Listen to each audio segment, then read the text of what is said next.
سمجھنے والے، توحید کو آسان لقمہ بنا کر کھلانے والے، وہ مولا فرماتے ہیں اپنے بیٹے محمد حنفیہ سے، اے محمد حنفیہ اتنا یاد رکھنا، اگر اللہ کے علاوہ بھی کوئی خدا ہوتا تو پھر اتنا یاد رکھنا، اللہ نے تو اپنے نبی بھیجے، اللہ نے اپنے رسول بھیجے، اللہ نے اپنے نبیوں کو کتاب بھی دیا، اللہ نے اپنے نبیوں کو معجزہ بھی دیا، اللہ نے اپنے نبیوں کو صحف بھی دیے۔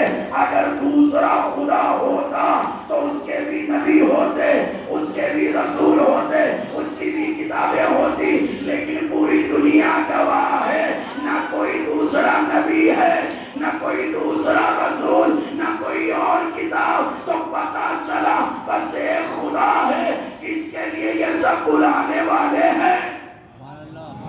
ایک سلوات پڑھے محمد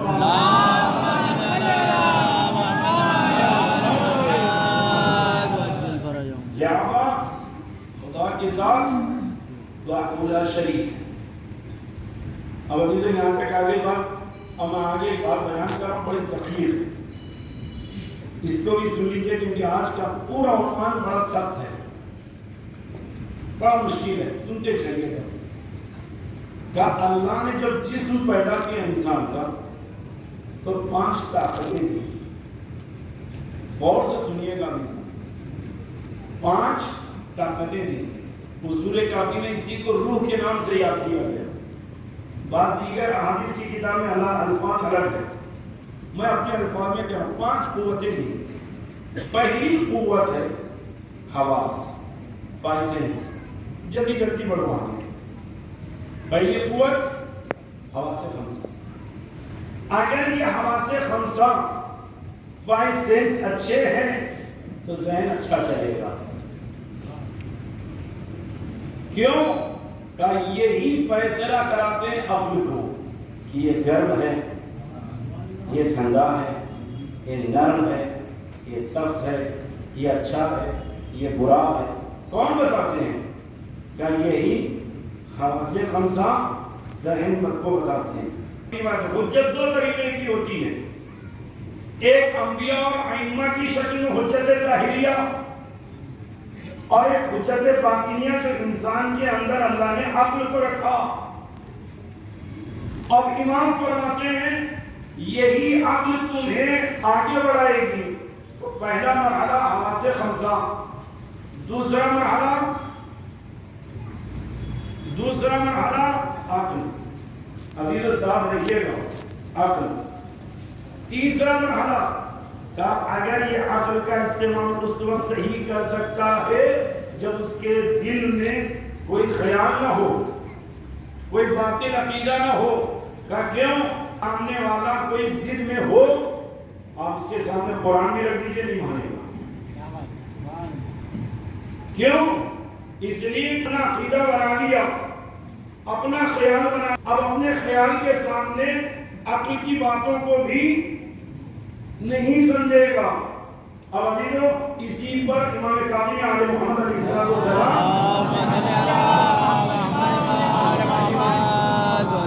فرماتے ہیں اگر تمہارے ہاتھ میں اخروٹ ہو اور تم نے مٹی سے بند کر لیا، عزیزو جملہ سنیے، ہاتھ میں کیا ہے؟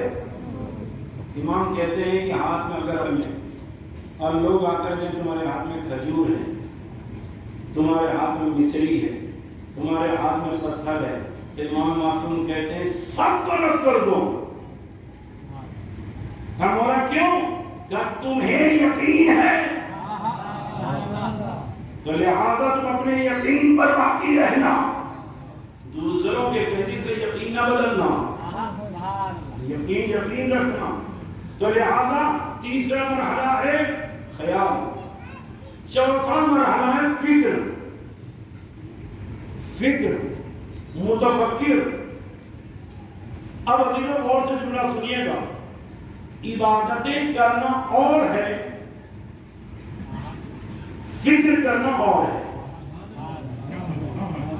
صبح شام نمازیں پڑھتے رہیے، عبادت ہے، سال بھر روزے رکھیے، عبادت ہے، حج کرتے رہیے، طواف ہے، حج ہے، آپ سب کچھ کریے، اگر فکر نہیں ہے تو یہ عبادتوں کی لذت نہیں سمجھ سکتے کہ یہ فکر میں عبادت میں فرق کیا ہے.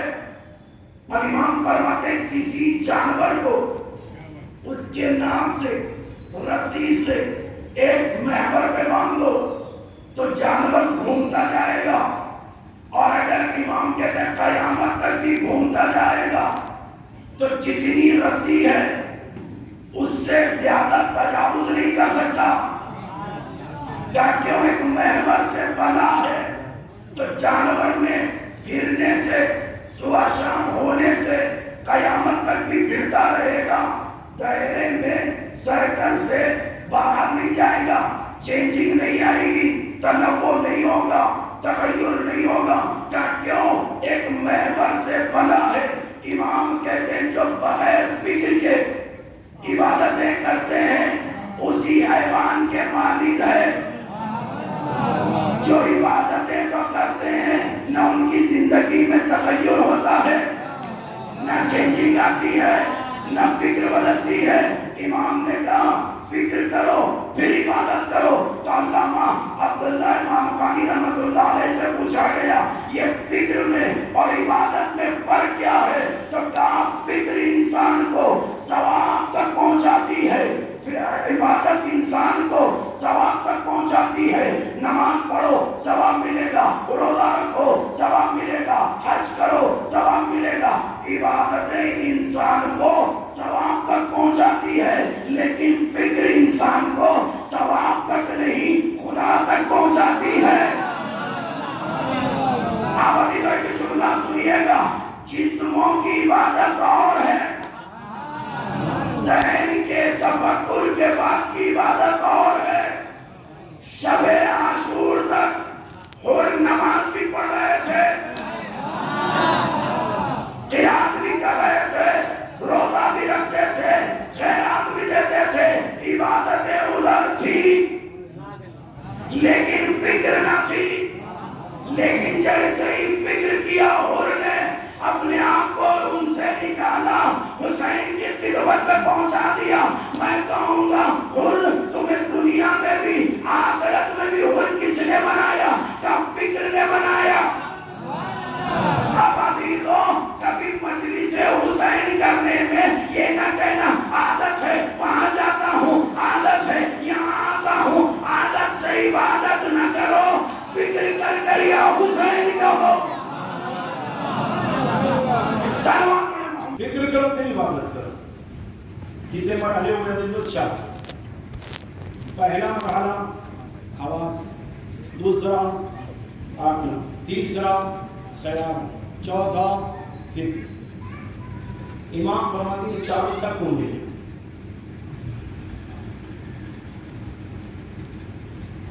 نہیں سمجھے؟ یہ 4 سب کو ملے. ابھی بھی نہیں سمجھا.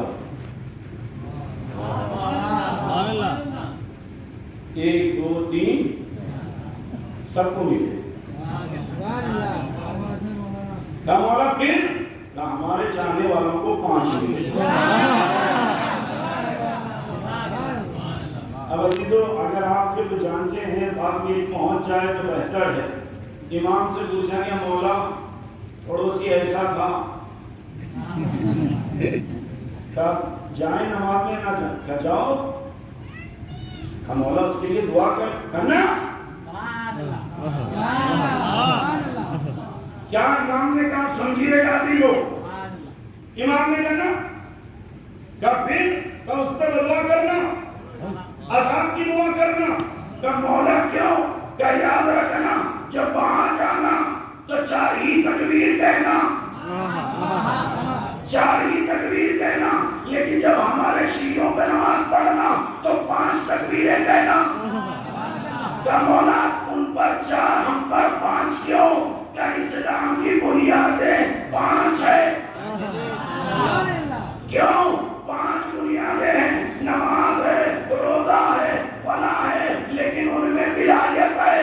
جو ولایت سے پہلے رک جائے ان پر 4 ہے، جو ولایت والے ہیں ان پر 5.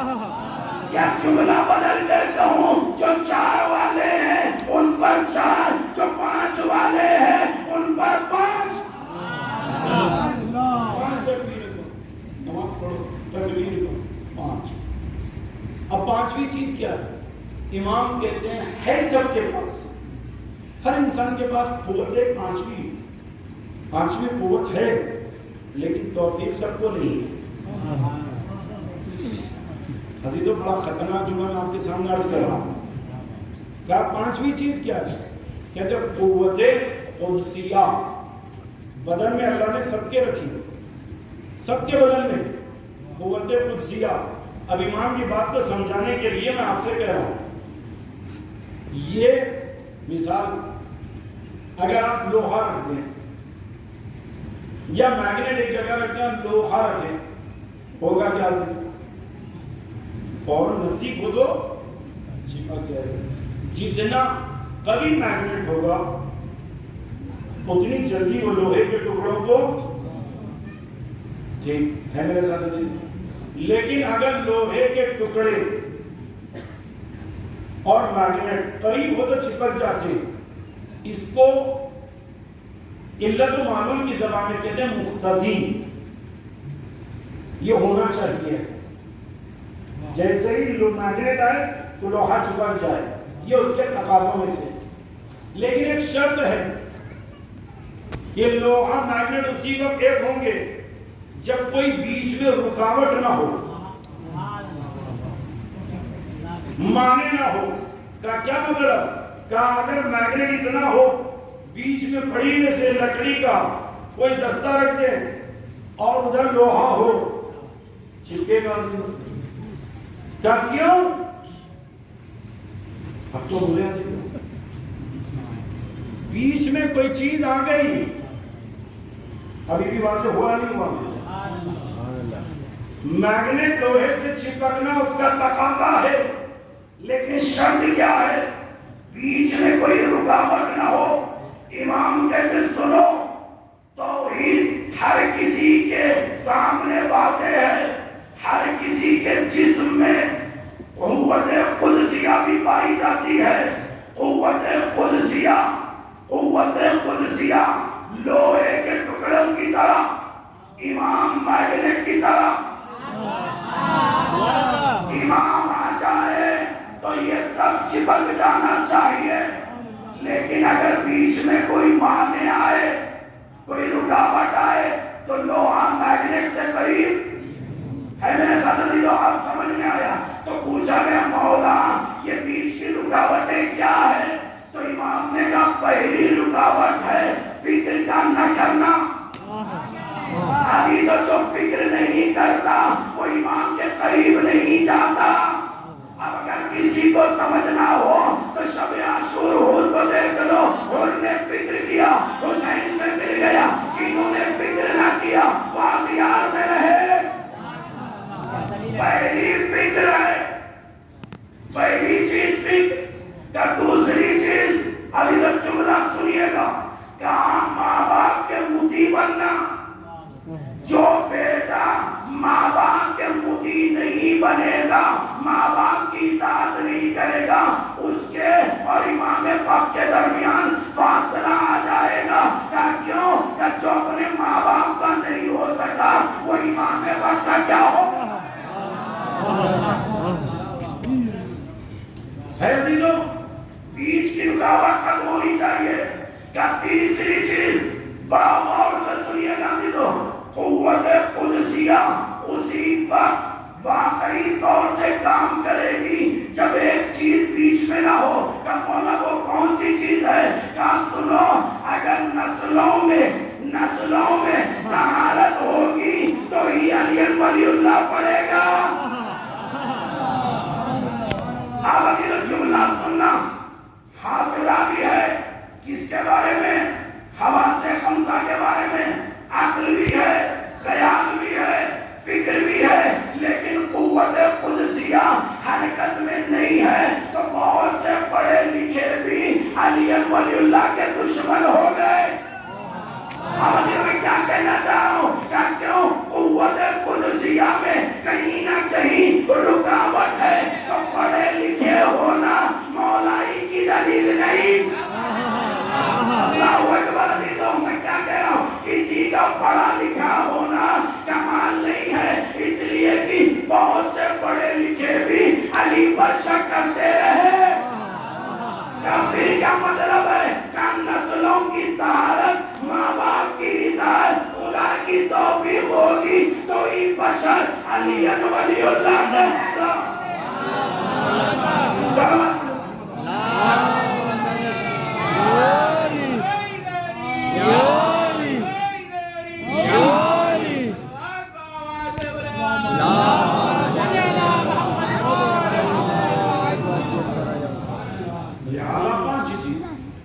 ابھی تو پانچوں کو ذہن میں رکھیے. پہلا حواس، دوسرا تیسری چیز خیال، چوتھی فکر، پانچویں قوت قدسیہ. نیچے درا کا اٹھائیے. پہلا خطبہ امام آپ بتائیے. امام کہتے ہیں پہلا زینہ یہ ہے معرفت. ابھی تو عربی میں دو لفظ ہوتے ہیں، علمہ عارفہ. محلے میں ایک آدمی صبح شام آتا جاتا رہتا، آپ نے دیکھا. کسی نے کہا یہ کہاں رہتا؟ آپ نے کہا محلے میں رہتا. کیسا ہے؟ اس کو عربی میں علمہ کہتے ہیں. جانتا ہے، پہچانتا نہیں. لیکن اگر قریبی رشتہ دار سے پوچھے کہا یہ فلاں کے بیٹے، یہ فلاں رشتہ دار ہے، صبح یہاں جاتے ہیں، شام یہاں جاتے ہیں، خانہ اچھا ہے سر. اس کو کہتے ہیں عارفہ. علمہ اور ہے، عارفہ اور ہے. امام کہتے ہیں پہلا زینہ معرفت کا ہے. اگر معرفت ہوگی تم آگے بڑھو گے. مولا معرفت ہے، کمال معرفت عقل سے تصدیق کرنا ہے. عقل سے تصدیق کرنا ہے. کمال تصدیق امام علی فرماتے ہیں کیا؟ اقرار. پہلے پہ معرفت، دوسرے پر تصدیق، تیسرے پر کہتے ہیں اقرار، چوتھے پر اخلاص، خلوص، پانچویں پر نفی الصفات. مولا یہ پانچوں مرحلے ہم نے طے کر لیے. امام نے کہا تم خدا کو پا لیا. کتنے؟ 5. پہلے پر معرفت، دوسرے پر تصدیق، تیسرے پر اقرار، چوتھے پر اخلاص، پانچویں پر نفی صفات. اب یہاں پر رک جائیے ابھی. تو اب کسی نے جب امام حسین سید الشہداء سے صلوات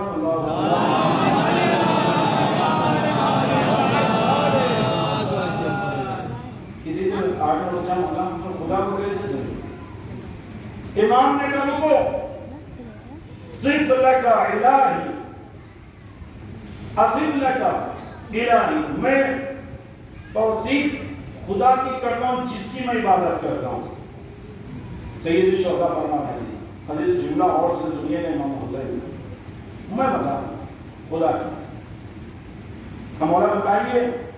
حدیث تو 5 چیزیں ذہن میں رکھیے گا تو امام حسین کا قول سمجھ میں آئے گا. پہلے 5 دوہرا دو تاکہ قول امام سنو. پہلے میں حواس، دوسرے میں عقل، تیسرے میں خیال، چوتھے میں فکر اور پانچویں میں قوت قدسیہ. ان پانچوں کے مقابل میں کیا رکھا امام علی نے؟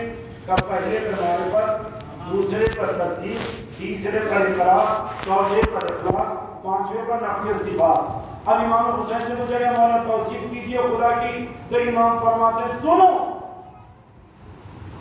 لا یدرک بالحواس. امام فرماتے ہیں اس کو حواس سے نہیں سمجھا جاتا.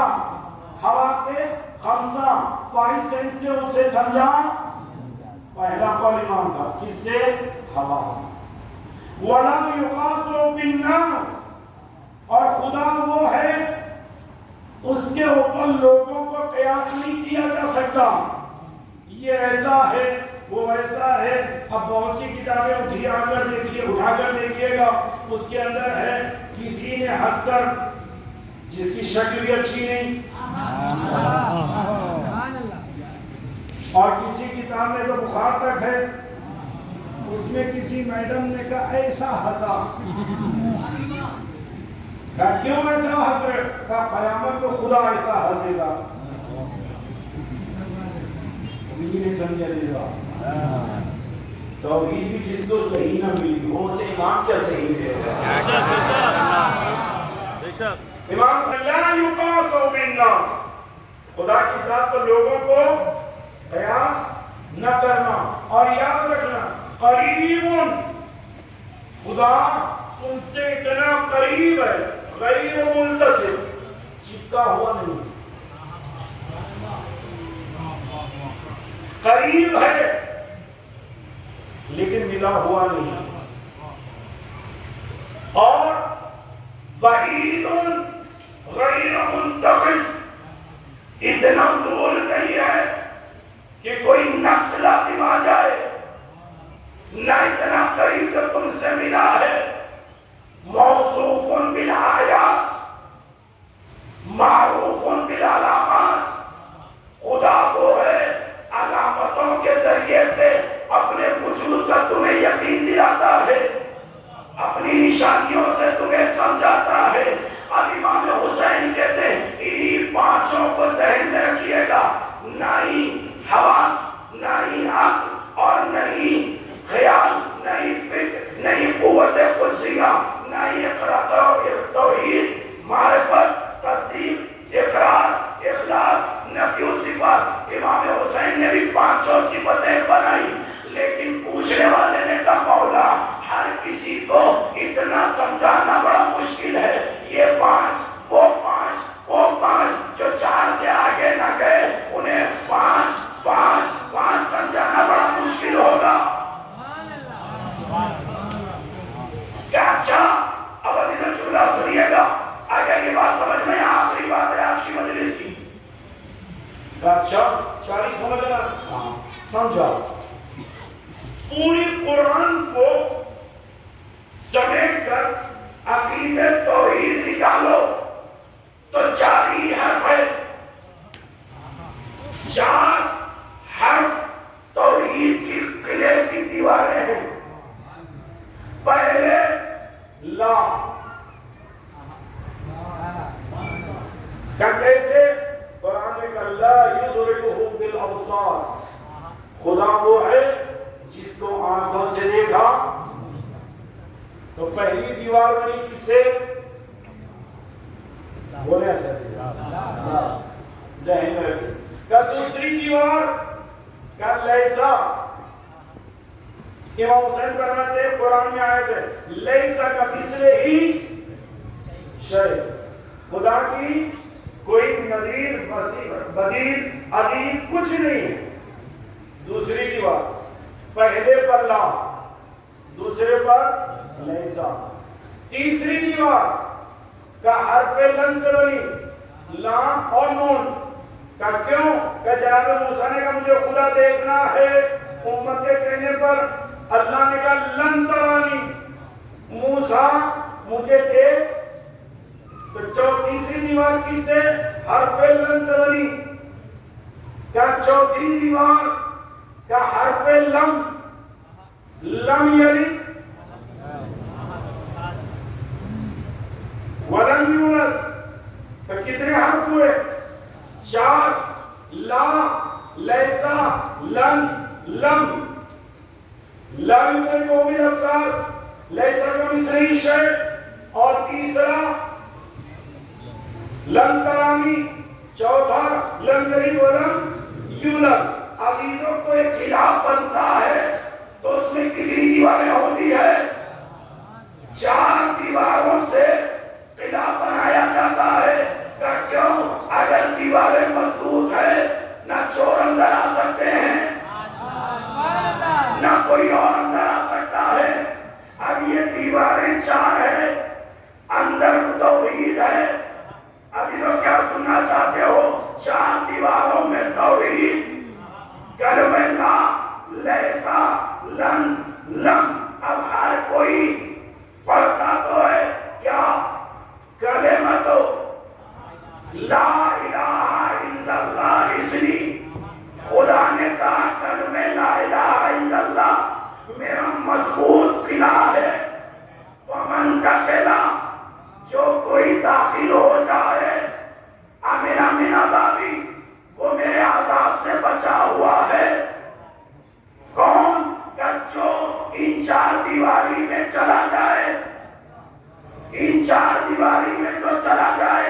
وہ عذاب سے محفوظ جب بڑے بڑے محدث، جب بڑے بڑے کاتب، جب بڑے بڑے مفسر نیشاپور میں جمع تھے، امام رضا غریب گزر رہے تھے، سب قلم کاغذ لے کر دوڑنے لگے، مولا کو ایک حدیث بیان کر دیجئے، تو امام نے کہا کلمۃ لا الہ الا اللہ اسری، اللہ کہہ رہا ہے لا الہ الا اللہ مضبوط قلعہ ہے، اور جو اس میں داخل ہوگا وہ عذاب سے بچ جائے گا۔ ہر کسی نے حدیث لکھا، اونچوں نے بھی لکھا، لمبوں نے بھی لکھا، آنکھوں والوں نے بھی لکھا، حدیث لکھ لی، اللہ اللہ لا الہ الا ہو لکھنے لگے۔ ابھی عہدہ سے امام نے سر نکالا اور ایک جملہ کا سننا، اس قلعے میں ہر کوئی نہیں جا سکتا جب تک کہ شرائط نہ مان لے۔ کیا وہ شرائط کیا ہے؟ کیا ہماری ولایت جب تک علی ولی اللہ نہ کہے توحید کے قلعے میں نہیں جا سکتا۔ ایک سوال پڑھے محمد علیہ وسلم۔